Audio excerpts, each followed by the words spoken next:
Baik lagi bareng dia di sini.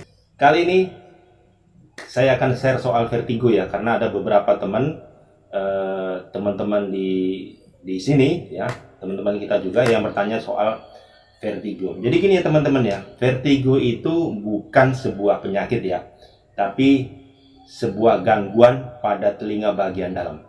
Nah, ada beberapa penyebab umum dari vertigo ya. Nah, apa aja? Kita bumper dulu.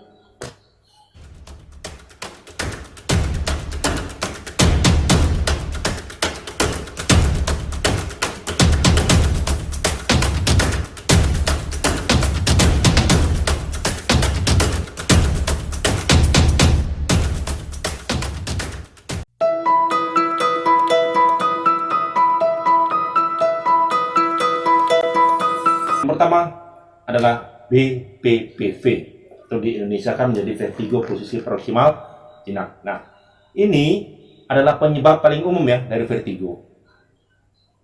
BPPV ini terjadi ketika batu keseimbangan kanalit itu yang ada di dalam rumah siput ya, itu terlepas ya dan bergulir ke telinga bagian dalam. Nah, kondisi ini itu akan menyebabkan otak menerima informasi yang tidak akurat. Nah, inilah yang menyebabkan pusing ya, rasa berputar-putar yang dialami dengan orang dengan vertigo BPPV ya, dapat terjadi tanpa alasan yang jelas ya, atau begitu aja. Yang kedua, itu adalah penyakit Menere. Nah, penyakit Menere itu adalah gangguan pada telinga bagian dalamnya. Nah, pada penyakit Menere itu terjadi penumpukan cairan dan peningkatan tekanan di dalam telinga. Nah, kondisi tersebut memicu vertigo yang biasanya akan dibarengi dengan telinga berdenging ya, dan gangguan pendengaran. Umumnya ya, Menere ini terjadi pada orang-orang berusia 40-60 tahun ya. Nah, yang ketiga adalah labirinitis. Labirinitis itu adalah penyakit yang terjadi karena adanya infeksi ya, yang menyebabkan radang pada telinga bagian dalam. Nah, kondisi ini akan menyebabkan otak menerima informasi yang salah tentang gerakan kepala, ya, posisi dan suara. Nah, hal tersebut itu akan menyebabkan vertigo ya, yang diiringi dengan gangguan pendengaran, sakit pada kepala dan telinga. Nah, hingga adanya gangguan pada indera penglihatan. Jadi bisa kemana-mana ya. Nah, yang keempat adalah neuritis vestibular. Nah, neuritis vestibular itu memiliki kemiripan dengan yang nomor 3 ya, labirinitis, yaitu adanya infeksi dan peradangan pada saraf vestibular. Nah, perbedaannya, neuritis vestibular tidak mempengaruhi pendengaran. Itu ya bedanya. Gejala yang dialami pada neuritis vestibular adalah vertigo disertai gangguan penglihatan, rasa mual, dan rasa berputar-putar. Yang kelima, kolesteatoma. Nah, kolesteatoma itu adalah pertumbuhan jaringan non-kanker ya di dalam telinga. Itu terjadi di telinga bagian dalam ya, atau bagian tengah ya, bukan dalam, yang bagian tengah. Nah, lokasi kolesteatoma yang sering terjadi di belakang gendang telinga akan menyebabkan kerusakan pada struktur tulang pendengaran. Nah, kondisi ini itu dapat memicu munculnya vertigo yang diiringi gangguan pendengaran. Jadi semua sama ya.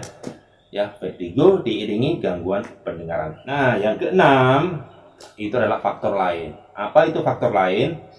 Faktor lain yang dapat memicu terjadi vertigo adalah migrain, ya, cedera kepala atau gegar otak, ya, gegar otak, riwayat cedera, atau misalnya pernah operasi pada telinga misalnya stroke, ya, lalu tumor otak dan sumsum tulang belakang, ya, lalu munculnya herpes zoster, ya, herpes zoster di area sekitar telinga. Lalu gangguan psikologis ya, seperti kecemasan. Sekarang gimana terapinya? Oke, nanti saya kasih beberapa ya. Cuman kita lihat dulu yang pertama, gambar pertama ya. Gambar pertama kita lihat. Ya, ini. Itu dari kanan ke kiri ya. Kita mulai dari kanan ke kiri. Ini disebut dengan Epley maneuver ya. Artinya cara mengatasi vertigo yang datang dari telinga sebelah kiri. Ini sebelah kiri ya, atau dari sisi kepala. Nah, yang pertama itu adalah duduk ya di sisi tempat tidur. Lalu arahkan kepala atau pandangan itu 45 derajat ke sebelah kiri. Ya, namun jangan ini ada ke 45 derajat ya, jangan sampai sejajar dengan pundak kiri. Ya. Nah, lalu ada bantal ya, siapkan bantal dulu di situ. Nah, lalu rebahkan badan ya, rebahkan badan dengan kepala yang dimiringkan itu masih di posisi 45 derajat ya. Ya, pastikan bantal tadi nopang pundak ya, dan tunggu 30 detik untuk vertigo berhenti.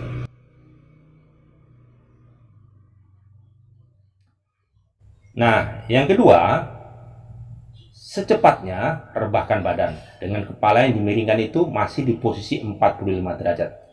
Nah, pastikan bantal tadi itu nopang pundak dan tunggu 30 detik untuk vertigonya berhenti. Yang ketiga, alihkan pandangan ke kanan hingga 90 derajat ya, tanpa mengangkat kepala ya. Diputar aja ya 90 derajat. Lalu di sini tunggu juga hingga 30 detik. Nah, langkah berikutnya, alihkan badan dan kepala ke arah kanan ya, sehingga kita bisa melihat ke arah lantai. Nah, tunggu di sini juga 30 detik. Selanjutnya apa? Duduk ya. Selanjutnya duduk dan tunggu beberapa menit.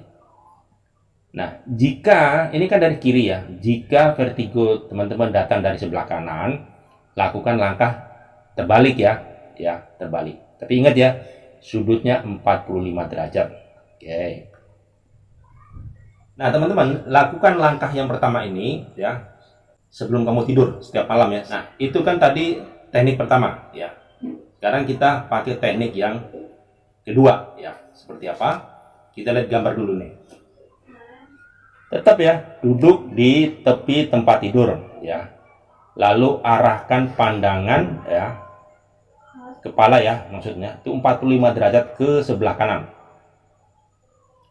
Lalu berbaring dengan sisi tubuh di tempat tidur ya, tahan hingga 30 detik. Oke ya, lihat gambarnya ya. Nah, bangun lagi dan bangun ya dari sebelah itu, bangun lalu berbaring ke sisi sebaliknya tanpa mengubah posisi pandangan dan kepala. Tahan di posisi 45 derajat dan tunggu 30 detik. Lalu kembali ke posisi duduk dengan perlahan. Lalu tunggu beberapa menit ya. Nah, lakukan dengan sisi berbeda untuk vertigo yang datang dari telinga sebelah kanan. Jadi kalau ini kan sebelah kiri, jadi kalau sebelah kanan ya lakukan sebaliknya ya. Nah, lakukan gerakan ini ya selama 3 kali sehari ya, sampai bisa 24 jam bebas dari sakit kepala. Teknik yang ketiga itu saya sendiri ya yang akan kasih contoh. Nanti kita bisa lihat videonya seperti apa, gerakannya seperti apa. Oke, ini dia. Oke, teman-teman bisa duduk rileks ya dengan dongak kepala, lalu secara cepat sujud ya. Nah, cepatnya itu terukur ya, jangan kebablasan. Tunggu 30 detik di sini. Lalu menoleh ke arah yang vertigo ya, 45 derajat arah vertigo. Kalau di video ini yang saya peragakan adalah ke kiri, arah vertigo sebelah kiri. Tahan 30 detik. Lalu bangkit sedikit setengah. Buat punggung bawah, punggung atas dan kepala itu segaris. Tunggu juga di sini 30 detik sampai hilang. Lalu duduk sambil menoleh ya. Kepalanya tidak berubah. Lalu noleh ke arah bahu secara penuh, tunggu 30 detik di situ. Kemudian kembali posisi normal. Gitu ya, teman-teman.